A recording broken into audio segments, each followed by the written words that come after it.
Hola, buenas tardes a todos, bienvenidos a una nueva charla. Hola Gaby, David, Maribel, Jorge, bienvenidos. Vamos a dar comienzo a la charla 4 del servicio para la edificación de la novia. Vamos a hablar acerca de la manera más excelente de ejercitar los dones.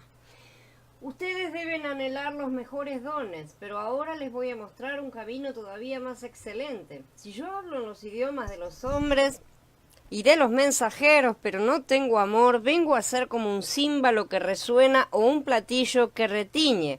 Si tengo profecía y entiendo todos los misterios y todo conocimiento, y si tengo toda la fe necesaria para trasladar los montes, pero no tengo amor, nada soy.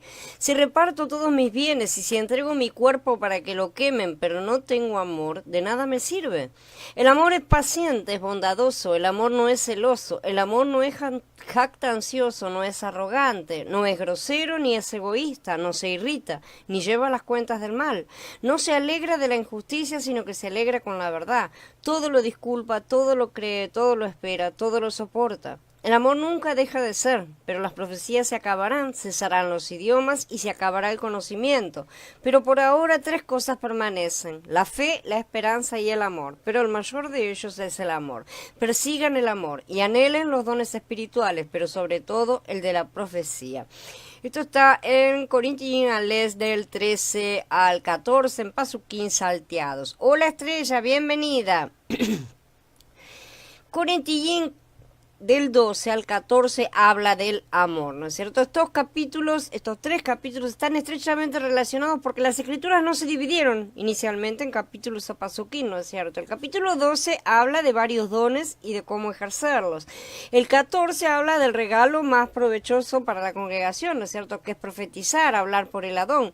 Pero entre estos 2 capítulos, el capítulo 13 habla de la excelente manera de ejercer los dones, es decir, de la manera en que estos dones deben ministrarse a otros.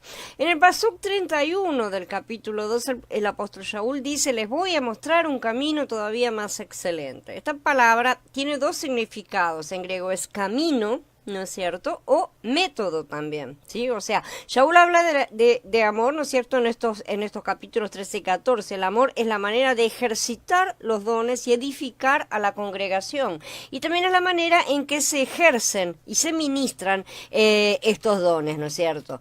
Si no tenemos amor, nuestros dones son inútiles. Los dones deben ministrarse en amor para que exista una verdadera función. El amor es la única manera, la única forma, el único camino de ejercer los dones realmente. Y el amor es siempre algo que fluye hacia afuera.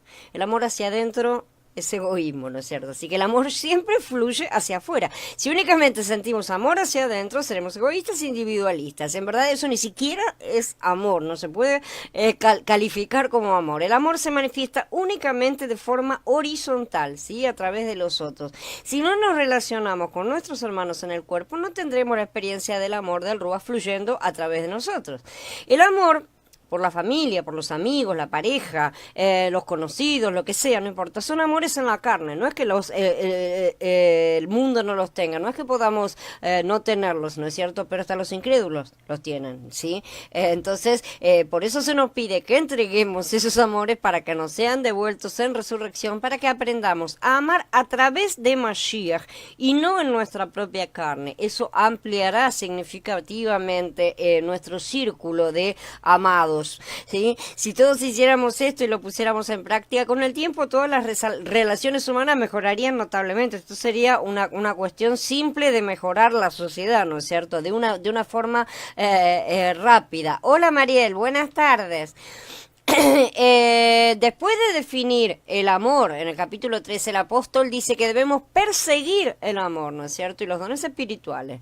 El amor en este pasuk no es algo innato, porque hay que perseguirlo, ¿no es cierto? Es algo que necesita ser buscado y trabajado. Necesitamos perseguir el amor y desear los dones espirituales. En otras palabras, los dones funcionan en coordinación con el amor y necesitamos de los dos, o sea, de uno para tener al otro, ¿no es cierto? Los dones espirituales son inútiles sin amor y el amor en sí mismo se queda corto, ¿no es cierto? Porque necesita de los dones para canalizarse, manifestarse, ministrarse a través de ellos, ¿no es cierto? Para mostrarse al mundo. Debemos tener dones espirituales y amor. El amor es la forma más excelente y la mejor manera de ejercer los dones. Así que necesitamos mantener la verdad en amor para que el cuerpo se acumule realmente y crezca en amor. Tocando la autoridad de la cabeza. En el capítulo anterior dijimos que en nuestro servicio para edificar a la congregación primero debemos tocar la autoridad de la cabeza, ¿no es cierto? Y después tocar el corazón de Elohim. Es decir, ahora estamos viendo que necesitamos tocar su amor también, ¿no es cierto? Entonces, tocar la autoridad de la cabeza resolverá la mayoría de los problemas, ¿sí? Porque la mayoría de los problemas en la congregación son el resultado de no tocar esa autoridad en Mashiach. Por ejemplo, difundir rumores es un problema particular de los grupos, es una cosa que suele suceder, ¿no es cierto? Inconscientemente trae la muerte, porque eso es una situación de muerte. Aunque los santos a menudo reciben una provisión de vida en su comunión entre ellos, ¿no es cierto? Porque siempre intercambiamos vida, nuestras conversaciones no están libres del veneno de la muerte, que se transmite a través en este ejemplo de los rumores, ¿no es cierto? Pero hay otras formas. Si difundimos los rumores a la ligera, no estamos bajo la decisión de la cabeza y no hemos tocado su autoridad, ¿sí? En este aspecto se debe tocar la autoridad, ¿no es cierto? Si no la tocamos podemos causar muchos problemas a la congregación, cosas que no edifican sino que destruyen. Además, si no tocamos el amor, también podemos lastimar verdaderamente a mucha gente. Hola Carla, bienvenida. Los rumores a menudo son falsos, ¿no es cierto? Y son inexactos y son infundados generalmente. Por eso son realmente cobardes y escondidos, por eso van, ¿no es cierto?, por abajo, ¿sí? Porque nunca enfrentan de manera honesta y directa a lo que se supone que deberían enfrentar. Incluso si las cosas de las que se habla son precisas, son verdaderas realmente. Podemos decir que tenemos la autoridad de la cabeza y el orden de la cabeza para repetir esas cosas en nuestro discurso con terceras personas que no están implicadas en el asunto. Esa es la propagación del rumor. Si estamos bajo la autoridad de la cabeza, no vamos a hablar sin su permiso o su orden. Entonces, antes de salir a propagar, ¿no es cierto? Y este es un ejemplo, obviamente, le preguntamos a la cabeza qué es lo que tenemos que hacer, de la misma manera con cualquier otro ejemplo que se les pueda ocurrir, ¿sí? Entonces, si estamos bajo la autoridad de la cabeza, no vamos a hablar sin su permiso, independientemente de si nuestras palabras son verdaderas o no lo son, ¿no es cierto? No nos atreveríamos a sobrepasar la cabeza.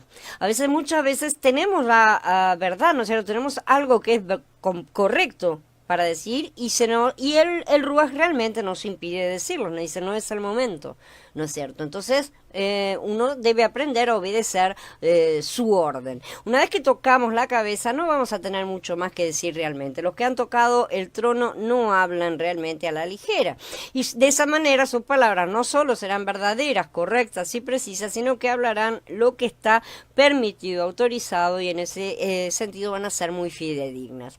Muchos santos tienen un problema relacionado con su hablar porque nunca han sido tratados por el Adón con respecto a este asunto. Por ejemplo, algunos necesitan contar todo lo que hacen. Así, ¿no es cierto? La mayor parte de lo que hablan es completamente irrelevante para los demás, ¿no es cierto? Pierden su tiempo rehaciendo mentalmente lo que hicieron y contándoselo todo a los demás. Te describen todo el desayuno que tomaron, por ejemplo, ¿no es cierto? Estamos simplificando. Y así también les hacen perder el tiempo en cosas banales que no edifican. No sirven para nada realmente, ni siquiera son anecdóticos a final de cuentas. Perder el tiempo charlando con otros es un problema realmente para muchos que no saben contenerse ni priorizar sus actividades. Y cuando comienzan comienzan, parecen un coche sin frenos. No hay nada que los pare, ¿no es cierto? No van, nada los va a detener hasta que hayan agotado su tiempo y entonces sí, van a tener que salir corriendo para hacer todo lo que no hicieron apretado y no siempre bien hecho, ¿no es cierto? Sin mencionar el hecho de que ese tiempo perdido habría rendido más si lo hubieran empleado en cosas realmente de provecho para la edificación. Muchos hermanos y hermanas no pueden, como dijimos, guardar nada para sí mismos. Una vez que saben algo, también necesitan contárselo a alguien, ¿no es cierto? Es una cosa medio enfermiza. Y este es un grave defecto también, una actitud que puede provocar mucho dolor y separaciones, puede traer muchos problemas realmente, no solo en la vida de la congregación, sino en la vida de cada uno. Este tipo de personas inmaduras, evidentemente no pueden ser asignadas a visitar a otros hermanos, por ejemplo, un tipo de tarea de relaciones humanas no pueden serles entregadas mientras no hayan crecido en estos aspectos. Tenemos que ser muy cuidadosos con respecto a nuestro discurso. Si tocamos el trono y somos gobernados por el Adón, no podemos contarles a los demás nada que hayamos oído o presenciado, a menos que él mismo nos dé la orden. ¿Sí? Él puede darla también, porque puede ser, puede que nos mande para resolver algún asunto. Esto no es una cuestión de una regulación personal, no quiere decir que me tengo que contener y hacer fuerza, ¿sí? Se refiere al trono, porque nosotros no somos los jueces. Entonces se refiere a que nos dispongamos bajo su autoridad cada vez que tenemos una de estas situaciones. Los discursos sueltos son a menudo la causa de conflictos y problemas en la congregación, en la vida fuera de la congregación también lo son, ¿no es cierto? Las personas sí hablando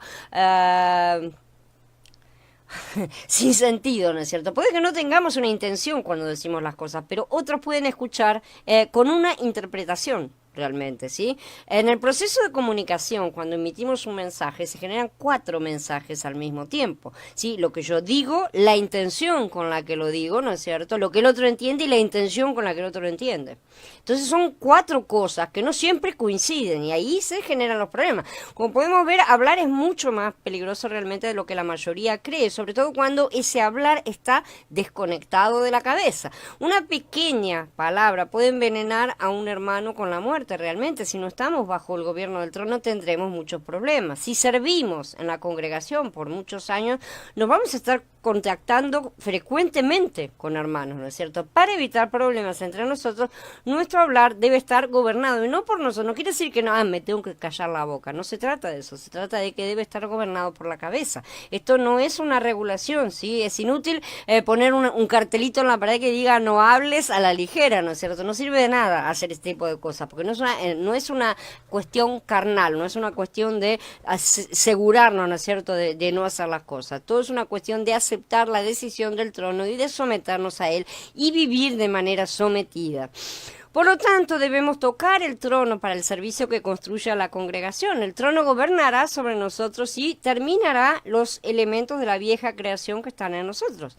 Las piedras deben limpiarse primero antes de que puedan ser usadas, ¿no es cierto? En la congregación nosotros somos piedras, ya sabemos. La vida de Mashiach puede compararse realmente con el cemento, ¿no es cierto? Y el Ruach HaKodesh con el agua. Entonces se hace una mezcla para que unirnos y edificarnos, ¿no es cierto? Y para que podamos unirnos adecuadamente, la suciedad y el polvo primero deben ser eliminados de nosotros. Este lavado, por así decir, no se logra por el efecto redentor de la sangre, ¿no es cierto?, de Mashiach, que está relacionado con el gobierno del trono. Esto no es un asunto de justificación, sino de santificación. Cuando somos gobernados por el trono, somos purificados en experiencia. Hay ciertas cosas que no puedo hacer, ciertas cosas que no puedo decir debido al trono. Es tan simple como eso. El trono también me prohíbe tener ciertas actitudes y ciertos pensamientos. Si vivimos bajo el gobierno del trono, Elohim nos irá purificando nuestra experiencia. El asunto más importante de tocar la autoridad de la cabeza es que conocemos nuestro lugar en el cuerpo, ¿sí? Esto es importante. Si tocamos el trono y vivimos bajo el gobierno del trono, vamos a estar unidos y firmemente unidos, ¿no es cierto? Firmemente relacionados. Y la congregación de esta manera podrá ser edificada. En nuestro servicio para edificar la congregación, entonces, ya dijimos, tocamos la autoridad por un lado, pero también necesitamos tocar el corazón de Elohim, que es el amor. Necesitamos esa parte también, ¿no es cierto? Por un lado, tenemos que estar bajo la regla, la restricción y el trato del trono, ¿no es cierto?, en obediencia. Pero por otro lado, tenemos también que estar llenos de amor cuando interactuamos con otros. Cuando una persona que ha sido disciplinada por el Adón es dura consigo misma, también puede ser dura con los demás, ¿sí? Esta es una situación un poco desequilibrada. Necesitamos tocar el trono y también debemos tocar al amor. No podemos quedarnos con un lado. Tiene que estar todo perfectamente equilibrado. No es solamente la justicia, sino también es el amor, pues si no queda desequilibrado. Debemos tocar la autoridad de Mashiach y debemos tocar el amor de Elohim, ¿no es cierto?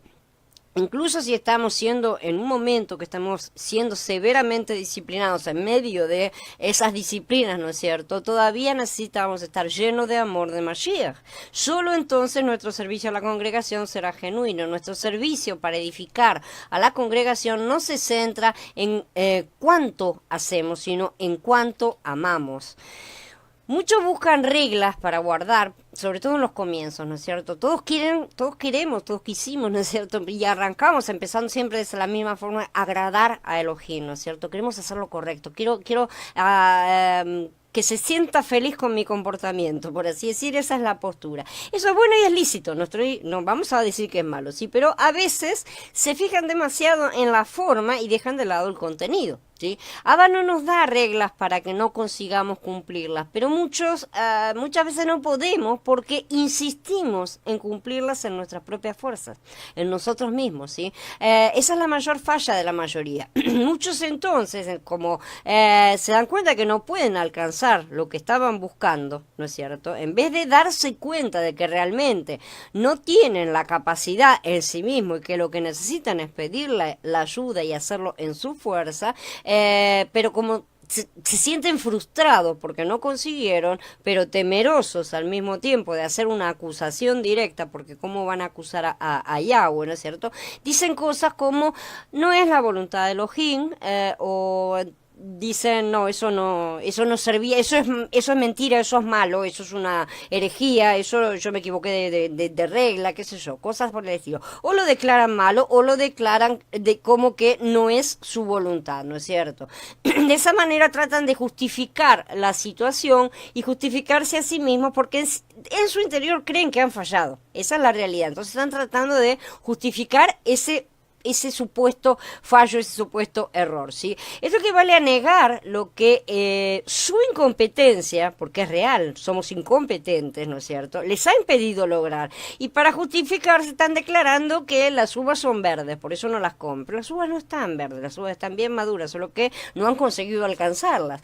Porque no las alcanzan, no porque sean objetivos inalcanzables, ¿sí? Porque Elohim es fiel y no dejará que reciban pruebas mayores de las que puedan soportar, sino que junto con la prueba dará la salida para que las puedan resistir, dice Corintios Aleph en el capítulo 10, ¿no es cierto?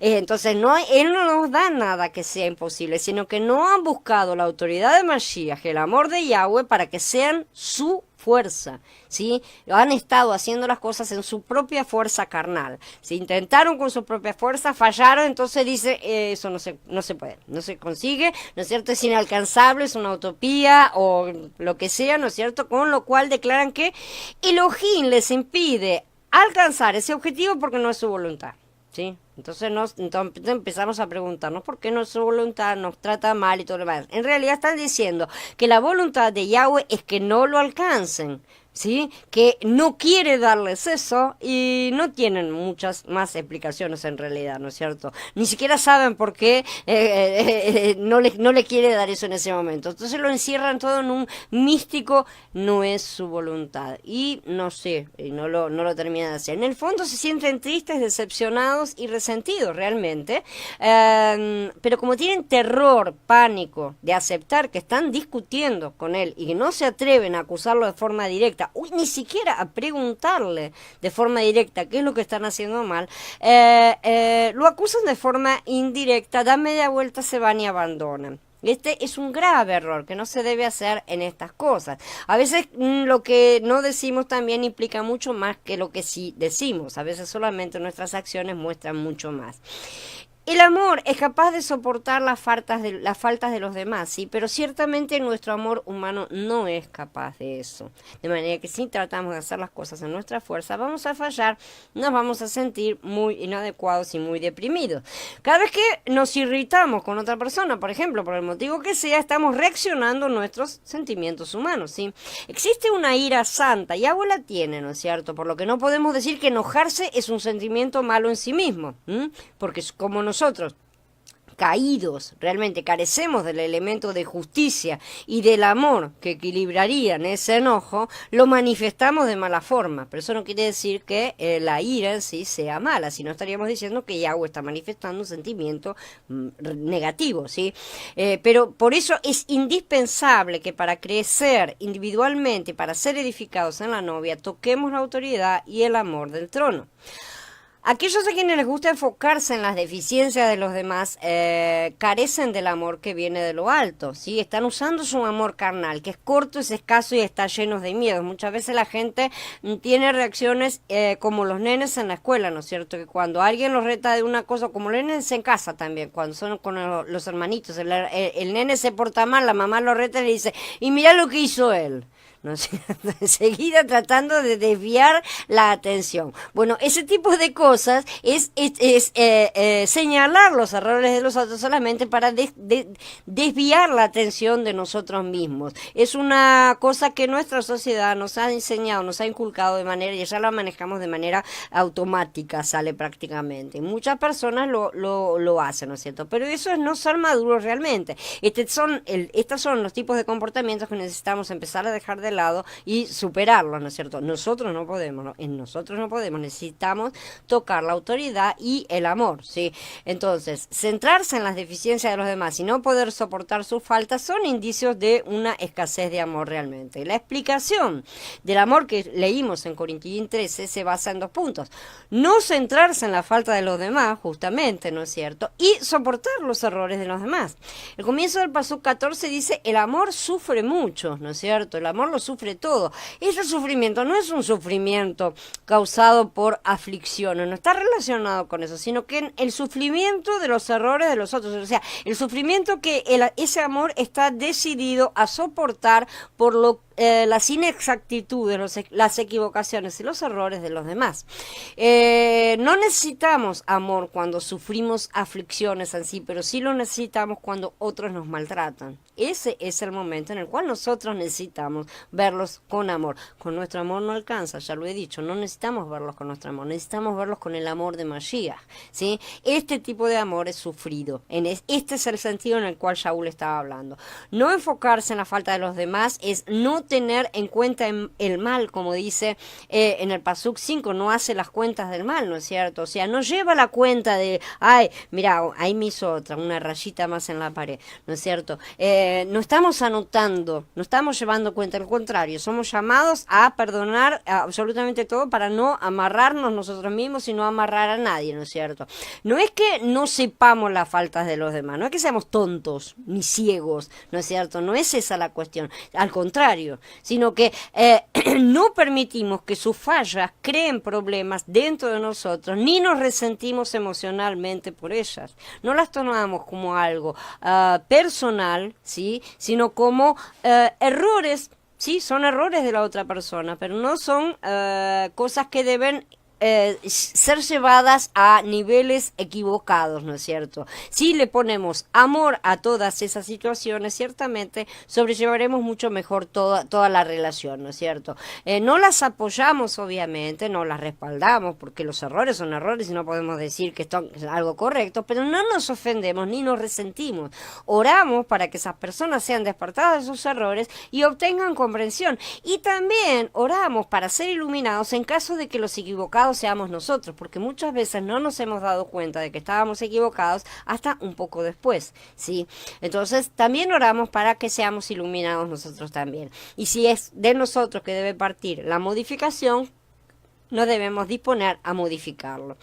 El capítulo 13 da principalmente una definición negativa de amor, o sea, de lo que no es, ¿sí? Dice, el amor no es celoso, el amor no es jactancioso, no es arrogante, no es grosero, no es egoísta, no se irrita, no lleva cuentas del mal, no se alegra de la injusticia, ¿no es cierto? Y después concluye con lo que el amor sí hace, se alegra con la verdad, todo lo disculpa, todo lo cree, todo lo espera, todo lo soporta. Nuestro mayor problema es la falta de amor entre los hermanos, realmente, ¿no es cierto? Por lo tanto, es fácil para nosotros notar las faltas de los demás y criticarnos unos a otros. Sin duda es mucho más fácil ver las cosas desde afuera que desde adentro. Pero si en vez de usar esto para ayudar a los demás, ¿no es cierto?, lo usamos para criticarlos y así poder desviar la atención de nuestras propias faltas y errores, no tenemos amor. Sin amor no podemos ayudar a los santos, no podemos ayudar a nadie, ni siquiera podemos ayudarnos a nosotros mismos. En nuestra condición actual no podemos tolerar a quienes nos ofenden. Esa es la realidad general de la vida, ¿no es cierto? Esto demuestra que no tenemos amor. Si estamos cortos de amor, nuestro servicio no construirá a la congregación para nada, va a destruir a otros y terminará destruyéndonos a nosotros mismos. Muchas personas, y tanto individualmente como congregaciones, grupos, se han destruido por este tipo de actitudes, por la falta de amor. El ejercicio práctico de los dones depende del amor. Muchos santos buscan involucrarse en servicios que implican relacionamientos. A mucha gente le gusta esa parte, ¿no es cierto? Como visitas, predicar a personas, reuniones en grupo, enseñanza. Hay muchísimas cosas, ¿no es cierto?, que están muy relacionadas con la parte de relaciones humanas, ¿no es cierto?, entre los hermanos. Pero ese servicio va a ser inútil si no hay amor. Entonces hay que pensar bien a quienes enviamos, ¿no es cierto? La visita que alguien puede hacer a otra persona será eficaz si no se va en amor, y no vamos a poder construir a los santos si nos centramos en sus faltas y no podemos dejar de comentar sus errores, ¿sí? Si no conseguimos dejar de querer tener la razón absolutamente en todo, ¿no es cierto?, sobre todo cuando estamos medio, no se va a poder avanzar en lo más mínimo. Esto se aplica no solo a las visitas, obviamente, sino también a millones de otros asuntos. Para que los dones, el trabajo y nuestras actividades manifiesten realmente su función, deben realizarse con amor. Un hermano puede cometer un error o puede ofendernos, pero aún así debemos amarlo. Esa es la realidad.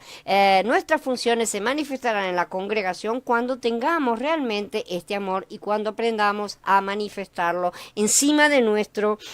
por encima de nuestro egoísmo natural. Ahora consideremos la práctica del amor. Aunque las escrituras no dicen practicar el amor, sino perseguir el amor, ¿no es cierto? La práctica se incluye en esa búsqueda del amor, ¿sí? Porque no buscamos algo para no usarlo. Justamente en este caso con el amor lo buscamos para usarlo y mucho, ¿sí? Por ejemplo, para seguir una educación debemos practicar el estudio, si no, no alcanzamos, ¿sí? Del mismo modo, para perseguir el amor tenemos que practicar el amor. Sin práctica es inútil perseguir el amor a través de la oración. Por ejemplo, ¿sí? Si queremos tener amor, debemos buscar el amor a través de la oración y también a través de la práctica. Es de esa manera que Él responde generalmente a nuestras oraciones. Y esto vale para todas las cosas que hagamos, ¿no es cierto? Todas las oraciones que hagamos. Si oramos pidiendo recibir más amor para edificar a los santos, no vamos a recibir amor. Olvídense, no vienen en frasquitos, como ya dije, ¿no es cierto? No nos va a dar un frasquito de amor para que lo tomemos, sino nos va a colocar en situaciones en las que seremos puestos a prueba para aprender a practicar ese amor, ¿no es cierto? Nos va a poner en situaciones realmente ásperas, en las cuales vamos a tener que amar a pesar de la situación. La situación no va a ser la correcta, no va a ser agradable, y va a haber de distintos niveles e intensidades, ¿no es cierto? Como normalmente reaccionamos como de costumbre, ¿no es cierto? Es decir, con muy escaso amor, generalmente, ¿no es cierto?, en la carne. Una vez pasada la prueba nos sentimos mal, porque hemos continuado a hacer lo mismo de siempre, ¿no es cierto? Una vez que pasamos nos arrepentimos y decimos, ¿por qué otra vez? ¿No es cierto? Y siempre lo mismo, ¿sí? Y nos culpamos por nuestra ineficacia y culpamos, a escondidas y disimuladamente, al Padre porque no respondió a nuestras oraciones. Pero sí lo hizo. Esa es la verdad. Fuimos nosotros los que no comprendimos que no era una prueba o una mala situación o un castigo, sino una oportunidad para ejercitar el amor.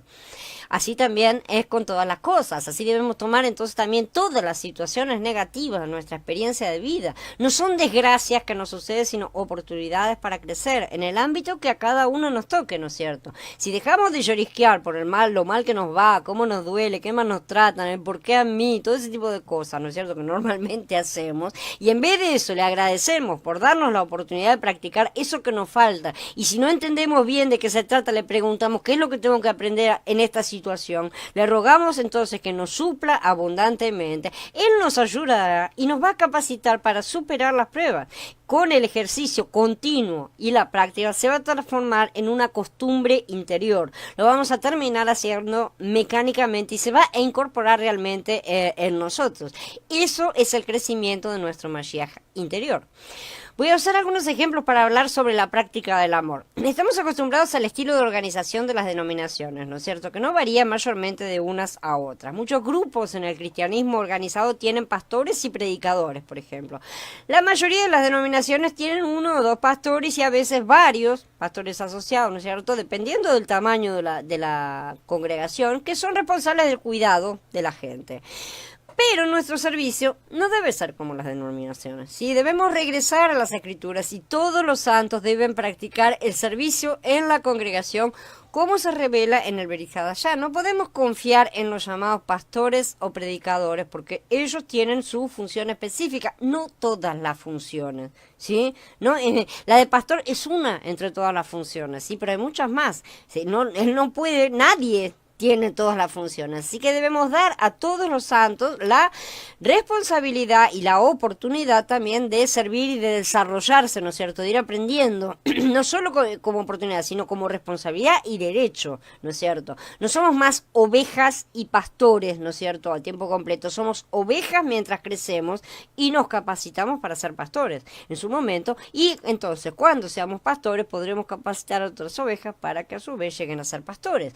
No ovejas eternamente sobrecargando de trabajo unos pocos y cargándonos de culpa al no poder producir nuestros talentos.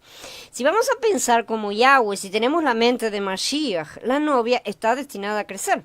¿Quién debería entonces ser responsable de cuidar de los nuevos santos que Yahweh va agregando día a día? ¿Sí? Hay una necesidad de muchos sirvientes para recoger esta carga, ¿no es cierto? Se necesitan muchos obreros para la mies. Es una situación normal, ¿sí? Cada servicio debe tener un grupo de creyentes para que el servicio no se acumule y los maten, ¿no es cierto?, porque aplasta si queda recargado, ¿no es cierto? Los que sirven deben tener más experiencia y cuidar a unos pocos creyentes para comenzar, ¿no es cierto? Esa es la forma de ir creciendo, de ir adquiriendo práctica y cada vez más experiencia y al mismo tiempo ir capacitando a otros para que ese servicio crezca y se expanda, ¿no es cierto?, ayudándolos a descubrir sus dones y sus funciones también. Este es el crecimiento exponencial real de la novia.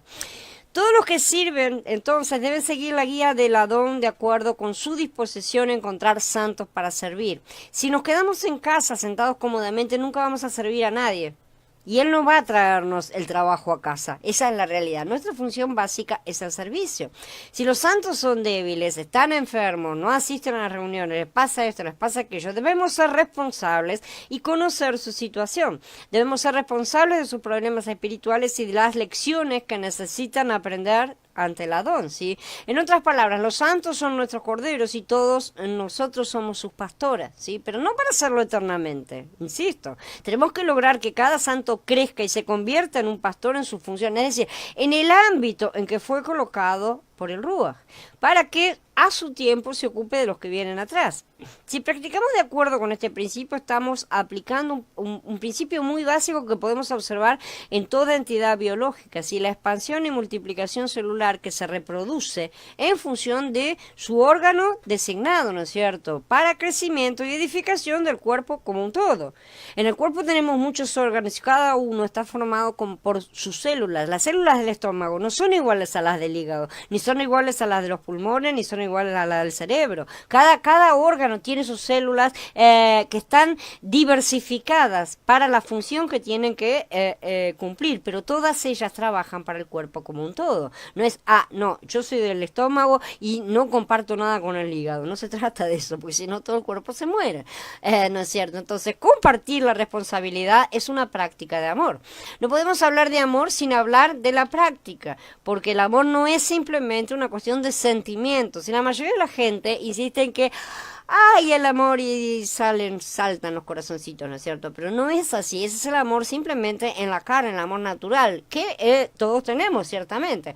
Toda madre sabe que no se puede amar a un niño simplemente con sus emociones, eso no es todo el amor que el nene necesita. Un nene no crece por los sentimientos de su madre, sino por todo su cuidado práctico. Necesita muchas más cosas que la mami haga por el nene, ¿no es cierto? Ya sea que una madre sea feliz o no, tiene que hacer diariamente muchas cosas por su hijo. O sea, ella no puede decir, hoy no te voy a dar nada de comer porque no estoy feliz, ¿no es cierto? Le voy a dar el doble mañana cuando me sienta mejor.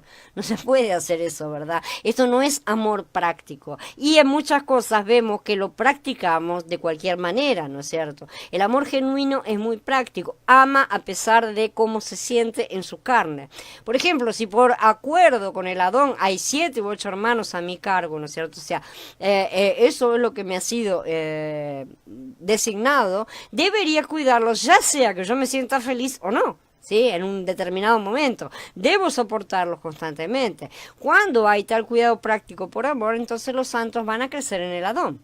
Para servir a la congregación no solo entonces debemos tocar el trono de Elohim, sino también su corazón. Una vez que toquemos su corazón, vamos a amar a los santos al cargarlos y cuidarlos. Y vamos a saber con certeza cuáles están bajo nuestro cuidado.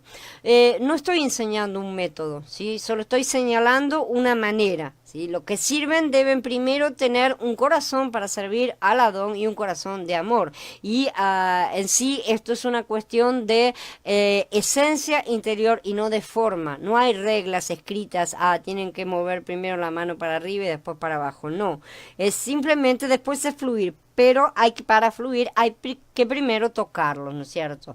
Entonces, de esta manera será efectiva la responsabilidad que tenemos con este amor. La mayor necesidad de la congregación es realmente practicar el amor. Muchos creyentes sienten que la congregación necesita predicar la Besorá, sí, pero salvar a muchas personas no ha realmente aumentado el número de creyentes en las reuniones de ninguna congregación. Las personas se bautizan, pero poco después se van porque no hay nadie que sea responsable de ellas. Y eso les ha pasado y nos ha pasado a muchos, ¿sí? ¿Cómo puede una congregación recibir, dar atención completa, ¿no es cierto?, si los que sirven son pocos? No es así, no se trata de, bueno, pero no, eso es responsabilidad del que está ahí. No es de esa manera. En una congregación todos somos parte de ella y todos somos familia. Entonces es una tarea de todos los de la familia porque todos representamos al cuerpo, ¿no es cierto? Y todo ese cuerpo a quien representa. Los creyentes recién bautizados son como bebés recién nacidos, ¿no es cierto? Dependen del cuidado de los creyentes mayores y se tienen que disponer, no el pastor solamente, no el líder al quien se considere, no interesa, ¿no es cierto?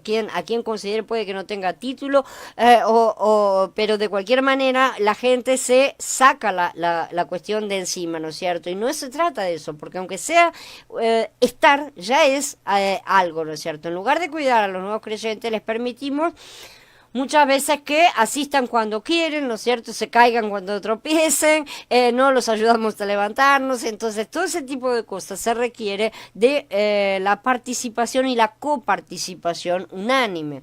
Así que la mayoría de los creyentes, sobre todo los nuevos, no son capaces de soportar este abandono realmente, y eso es lo que más necesitan. Si los que sirven están dispuestos a practicar el amor y soportar de 7 a 8 nuevos creyentes, estamos hablando de un número hipotético, ¿no es cierto? Tarde o temprano vamos a ver resultados significativos. A medida que más personas se salvan con el tiempo, los nuevos creyentes que han estado bajo nuestro cuidado, van a aprender espontáneamente a cuidar de los demás. Esa es la cuestión, ¿no es cierto? Este es el principio de dar frutos según el tipo de persona, según cada uno. Si soportamos a nuestra próxima generación de esta manera, no va a ser difícil que cuiden a los nuevos creyentes y van a permanecer en la congregación. Espero que todos entonces hagamos estos ejercicios para practicar el amor. Habiendo terminado ahora, hola Mario, bienvenido. Habiendo terminado ahora la charla, vamos a dar por encerrado aquí y nos vamos a reunir todos en el Skype como estamos haciendo en esta serie. Así que hermanos, los espero a todos en Skype. Shalom a todos.